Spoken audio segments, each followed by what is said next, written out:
And it's a formal letter, formal letter with ano. It's a formal letter allegedly sent by a talent agency na it's authorized daw by Regal. Nakalagay ang pangalan ni Rosel, nakalagay ang pangalan ni Keith Monteverde, nakalagay ang may pangalan ng project, directed by me. Tapos ando doon pa involved pa rin si Charlie D ng ng virtual playground. Okay, lahat so it looks so true. Legit. Tapos magvi-video ka, may tinawagan ng isa. I got it from Rain Yamson na talent manager. Tinatanong kung totoo ba. Sabi ko, unang-una hindi ako gumagawa ng pelikula dahil nasa FDCP ako. Sabi ko, sino nagpadala niyan? Pinareport ko kay Paolo. Then, ang tumawag naman sa akin, nag-message sa akin si Yen Durano, yung sa Viva Max.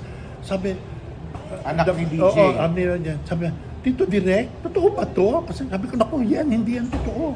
Kaya tinawagan kong Viva. Sabi ko, Viva, sabihan niyo yung mga babae ninyo na wag magpatulan niya. Laganap yan.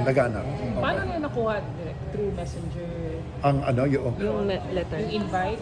nakuha nila by messenger sa messenger. Oo. May mga nakapag-audition direct. Yun lang. Fred. May at least I think 2 o 3 na Siguro i-video yung direct Yeah. tapos ibibenta. Oo.